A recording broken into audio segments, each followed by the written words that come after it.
दोस्तों, हमने स्कूल में कई बार पढ़ा है कि पहिए के आविष्कार ने दुनिया बदल दी। ये इंसान के सबसे पुराने आविष्कारों में से एक है। पत्थर से लेकर लकड़ी और फिर मेटल के पहिए बनाने के बाद आज हम रबर टायर तक पहुंच गए हैं, जो 400 किलोमीटर की रफ्तार से चल रही गाड़ियों को भी झेल जाते हैं। लेकिन इन टायर्स को बनाना उतना सिंपल नहीं है जितना दिखता है। इसे बनाने के लिए कदम कदम पर आपको हजारों चीजों का ध्यान रखना पड़ता है और सैकड़ों तरह की टेक्निक्स का इस्तेमाल किया जाता है। अगर आप भी जानना चाहते हैं कि आखिर कैसे इन बड़ी बड़ी फैक्ट्रीज में ये टायर बनाए जाते हैं, तो बने रहिए वीडियो के अंत तक हमारे साथ। वीडियो शुरू होने से पहले चैनल को सब्सक्राइब करना और बेल आइकन दबाना मत भूलिएगा। टायर बनाने से पहले हमें इसके लिए रॉ मटेरियल इकट्ठा करना होता है। ये रॉ मटेरियल 10 से 15 अलग अलग तरह के होते हैं, जिनमें नेचुरल और सिंथेटिक रबर के अलावा कुछ केमिकल एक्टिविटीज और कलर के लिए कार्बन ब्लैक नाम का एक पिगमेंट भी ऐड किया जाता है। एक बड़ा ब्लेंडर इन्हें पिघलाकर आपस में मिक्स कर देता है, जिसके बाद रूलर्स की मदद से इन्हें रबर की शीट्स में ढालकर काट लिया जाता है। ये टायर का सिर्फ एक हिस्सा है। इसके बाद पॉलिएस्टर की शीट्स को भी रोल करके एक कैलेंडर नाम की मशीन में डाला जाता है, जहां इसके साथ वार्म रबर को मिक्स कर दिया जाता है। इस रबराइज्ड फैब्रिक को शीट्स की शेप से बाहर निकलने के बाद कॉटन स्ट्रिंग्स की मदद से लेस कर लिया जाता है। इस टेक्सटाइल रबर का इस्तेमाल टायर के बीच के हिस्सों पर किया जाएगा। पर अभी काम खत्म नहीं हुआ। टायर बनाने के लिए कई तरह की रबर बनानी पड़ती है। जैसे अगर आपने उसका बाहरी हिस्सा देखा हो, जो रोड पर ग्रिप के लिए जिम्मेदार होता है, वो अलग से बनता है। इसे हम ट्रेड कहते हैं। ट्रेड ज्यादा मजबूत होना चाहिए, इसलिए इसे बनाने के लिए 3 रबर की शीट्स को एक डाई में डालकर आपस में मिक्स किया जाता है। इसके बाहर आने के बाद इस पर अलग अलग कलर की स्ट्राइप्स भी पेंट कर दी जाती हैं।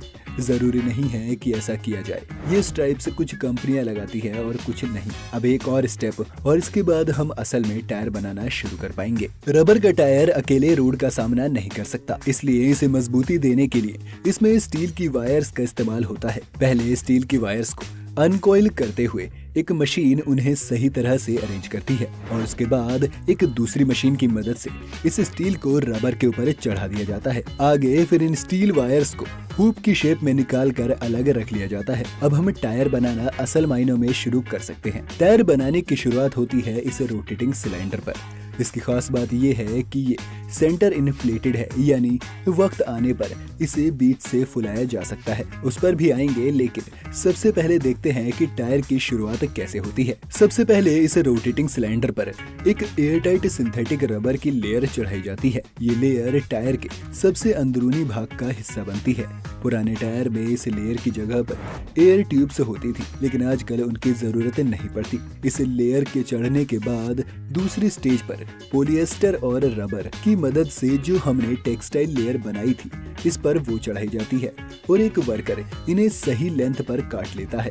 इसके बाद इसके कोने पर इसी टेक्सटाइल रबर की 2 एक्स्ट्रा प्लाईज इसकी मजबूती के लिए चढ़ा दी जाती है। अब रबर की 2 अलग स्ट्रिप्स को इसके कोनों पर फिर से जोड़ा जाता है। इतना होने के बाद अब बारी है हमारे मेटल हुप्स की, जिन्हें हमने फोल्ड करके रख दिया था। 2 अलग अलग मेटल हुप्स को इसके कोनों पर लाकर रखा जाता है और फिर ये रोलर इसके साइड की एक्स्ट्रा रबर को इन मेटल हुप्स पर ही फोल्ड कर देती है।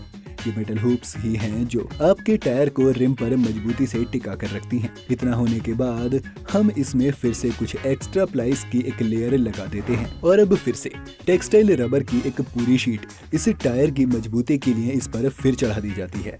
और टायर को रिम पर फिट करते वक्त जो टूल्स इस्तेमाल होते हैं, उनसे बचने के लिए एक बार फिर इन पर एक रबर की प्रोटेक्टिव लेयर टायर के साइड में हम लगा देते हैं। इसे जोर जोर से मारकर इसके अंदर की ट्रैप्ड सारी हवा को बाहर निकाला जाता है, ताकि कोई भी एयर बबल इनमें ना रह जाए। अब इस पर साइड वॉल एडहेसिव को लगा दिया जाता है, ताकि हमारी अगली फ्लेक्सिबल रबर की लेयर अच्छे से इस पर चिपक जाए।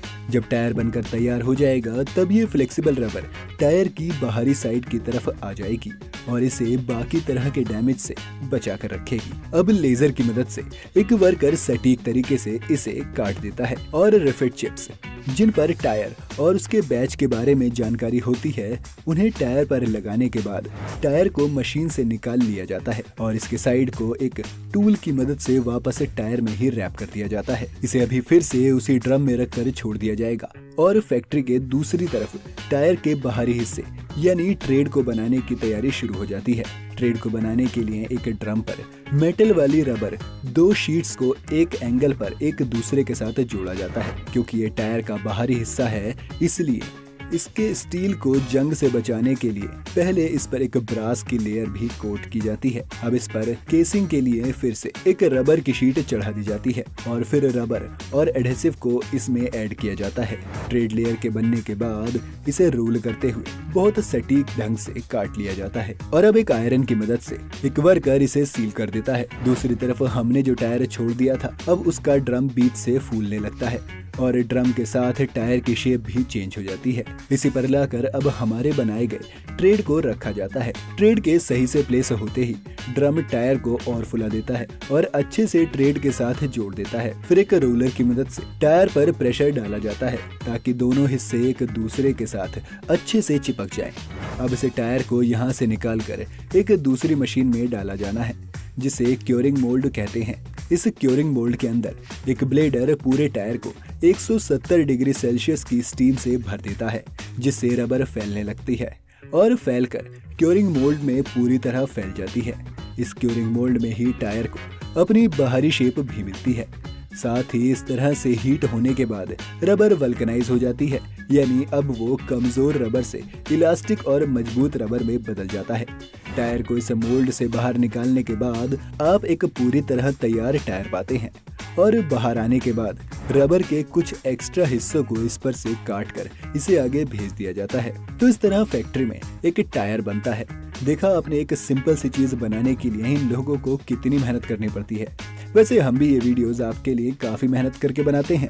अगर आप किसी भी विषय पर वीडियो चाहते हैं तो हमें कमेंट बॉक्स में लिखकर जल्दी से बताएं। अगर वीडियो आपको पसंद आई हो तो इसे लाइक और शेयर जरूर करें और चैनल को सब्सक्राइब करना बिल्कुल मत भूलना।